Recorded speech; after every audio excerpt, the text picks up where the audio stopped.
Ok, então continuando em nosso curso de condução unidimensional em regime estacionário. Na última aula a gente falou de resistência térmica de convecção e resistência térmica de radiação, né, e depois dos efeitos combinados, tá? Também comentamos aí sobre coeficiente global, tudo isso aí na placa plana, né? A gente ainda não falou de sistemas radiais, né, então de cilindro e esfera, tá? E aí, antes de a gente entrar então nos sistemas radiais, eu vou hoje passar alguns pontos que são importantes também, tá? E para esclarecer alguma dúvida que possa ter, né? Ou algum mal entendimento, tá? Para a gente poder depois passar para as outras geometrias, e tudo isso que eu estou dizendo, que eu vou dizer aqui, também serve para as outras geometrias, tá? Então, primeiro assunto que a gente vai tratar aqui é sobre a condutividade térmica, né? Tá? Condutividade térmica variável. Então, o que ocorre? Nos exercícios, e até então, né, o que a gente vem dizendo sempre, né, é que eu utilizo a minha lei de Fourier para resolver os cálculos de taxa de calor em condução, né, e a condutividade térmica é uma constante, né, dependendo do material. Mas, se você observar aqui nessas duas figuras, né, tá, você vai observar aqui que, né, a condutividade térmica ela vai variar com a temperatura, tá, ok? Tá, então ela está variando com a temperatura. De forma que, né, quando a gente diz que a gente está pegando um valor de condutividade térmica, esse valor de condutividade térmica que a gente está pegando é um valor de uma condutividade térmica média, tá? Se você observar aí para o hidrogênio, por exemplo, né, para o metano, né, para esses gases aí, para o ar, né, ou se você observar aí por exemplo, para os líquidos, né, para o R134A, que é um fluido refrigerante, né, para a própria água, você vai perceber aí que para cada um deles tem a condutividade térmica, ela tem uma distribuição dependendo da temperatura, tá, ok? Tá? Isso ocorre também nos sólidos, né? Tá? Eu só não coloquei aqui para não ficar muito poluído de gráficos, tá, ok? Então essa condutividade térmica, tá, média, né, ela vai variar entre duas temperaturas, né, entre dois pontos, e eu posso definir ela conforme essa equação, então, né, que está sendo apresentada, né? Então a condutividade térmica média, né, do material, né, ela vai ser então integral aí entre T1 e T2, ou seja, entre as duas faces aí da minha geometria, né, ou no intervalo de temperatura que eu estou estudando, tá? Então é integral de T1 até T2 de um kT, né? Então da condutividade para uma certa temperatura, né, tá, de dt, sobre a diferença de temperatura entre as duas faces que eu estou estudando, tá? Então essa é a definição de condutividade térmica média, né? Então isso é importante porque a gente vem tratando aí condutividade, né, e vem usando o valor de condutividade, e não pode ficar dúvida de que, né, esse valor que a gente utiliza ele é um valor médio, né, que não existe um valor único para qualquer material, para um mesmo material em qualquer temperatura, tá? Ainda, né, a gente pode tratar essa condutividade, né, como uma função linear, que é o que a gente vem tratando nos nossos problemas, né, até então, tá? Onde, né, essa condutividade térmica para uma determinada temperatura ela é igual, né, a essa expressãozinha aí, né? Então uma condutividade térmica inicial vezes 1 mais 1 beta vezes T, que é a temperatura. E quem que é esse beta? Beta, então, é um coeficiente de temperatura da condutividade térmica, tá? Então esse é o nome, tá, desse beta aí, né? Então coeficiente de temperatura da condutividade térmica, tá? É um valor, uma constante que eu vou utilizar aí para, né, realizar os cálculos dependendo aí da distribuição de temperatura que eu tenho. Então, por exemplo, na figura aqui, né, a gente pode enxergar então que eu tenho três possíveis distribuições de temperatura, né, tá? E aí com isso então a minha condutividade térmica vai variar para a temperatura dependendo do tipo, né, de distribuição. Normalmente nos nossos problemas, né, e o que a gente estuda aqui, né, tá, a gente está estudando então que a distribuição de temperatura ela é, né, linear, né, tá, com beta então igual a zero, tá ok? Porém tem que ficar claro para o aluno que essa não é a única forma de distribuição de temperatura, então a temperatura também pode, né, variar com beta maior que zero ou beta menor que zero, tá ok? Então, óbvio que nos nossos cálculos a gente não utilizou isso, né, e não está utilizando isso até agora, porém tem que ficar claro, né, que o que a gente faz é para facilitar os cálculos, mas que, né, a distribuição de temperatura nem sempre vai ser linear, tá, ao longo de uma superfície qualquer, tá, ok? Tá?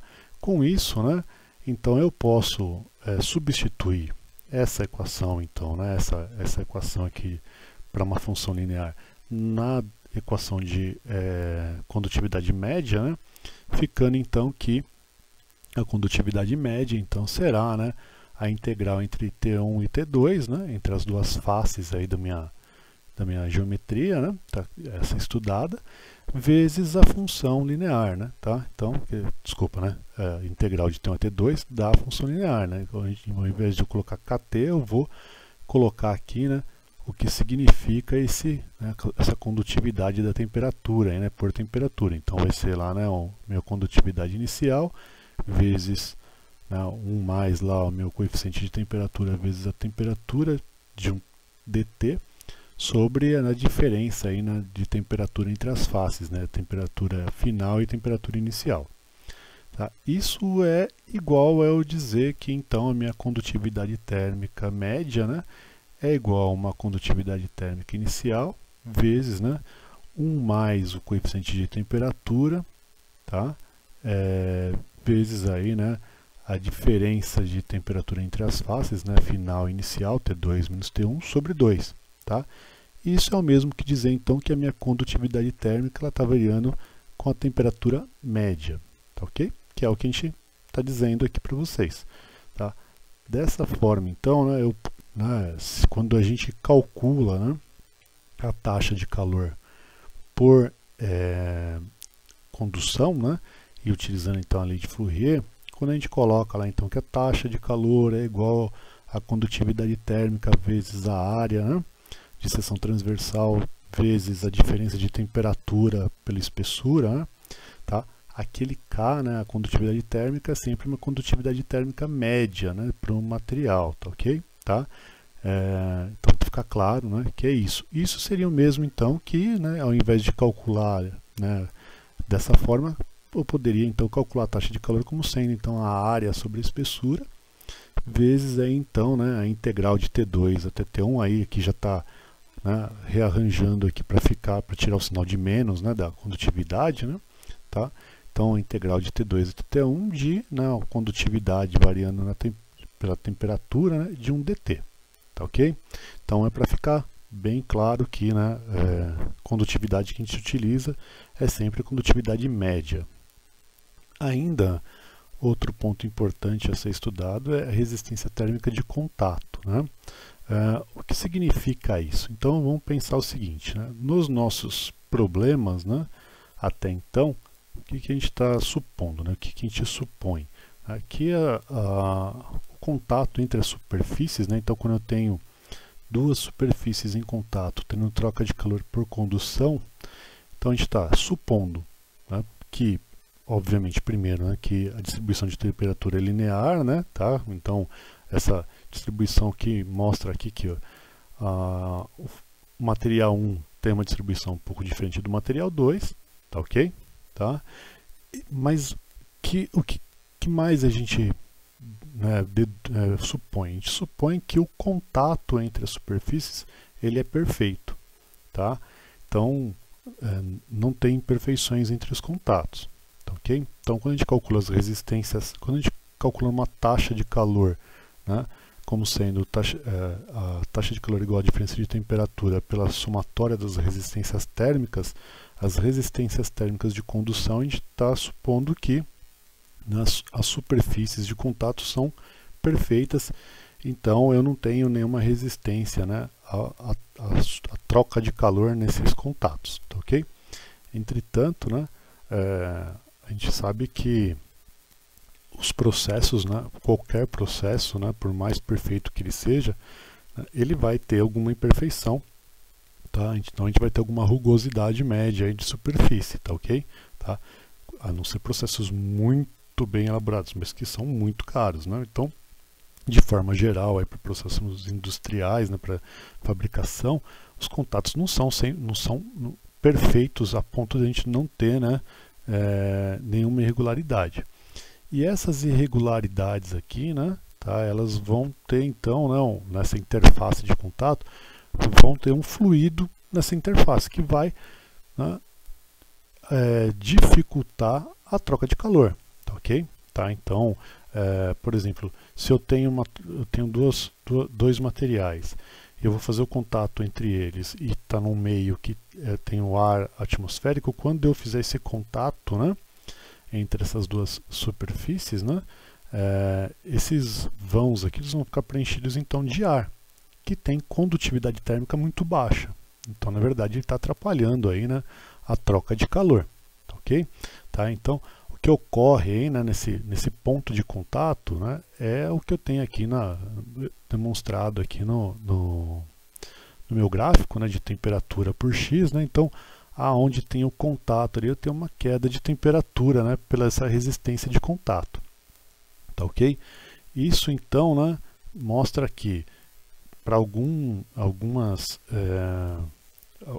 processos, né, nessa montagem eu tenho que colocar algum material ali para evitar, né, essa resistência térmica de contato. Então normalmente se coloca aí uma pasta térmica, né, que é para evitar esse tipo de problema, né, esse tipo de situação, tá ok?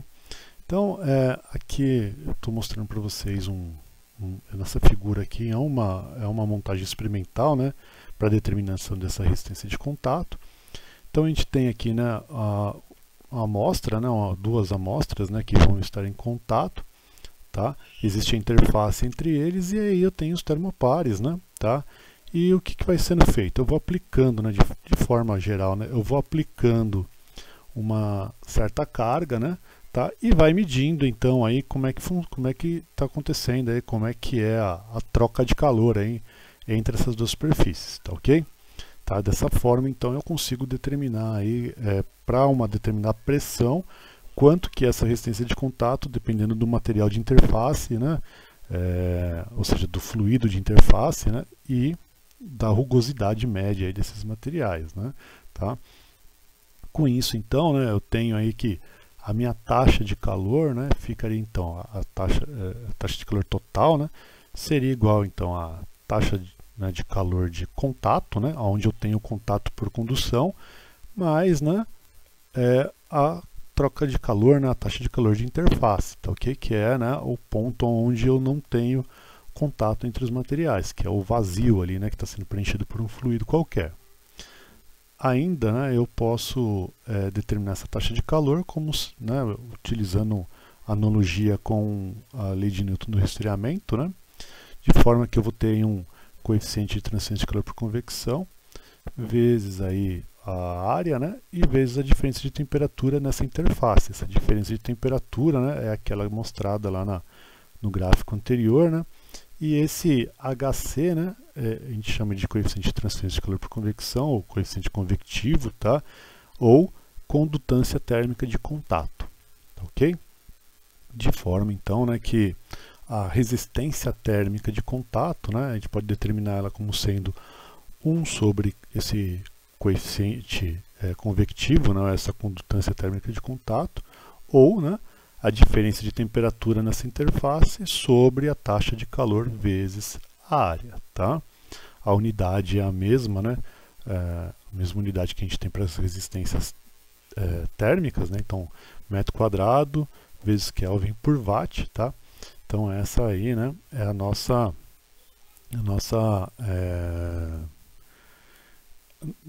unidade aí para essas resistências térmicas, tá?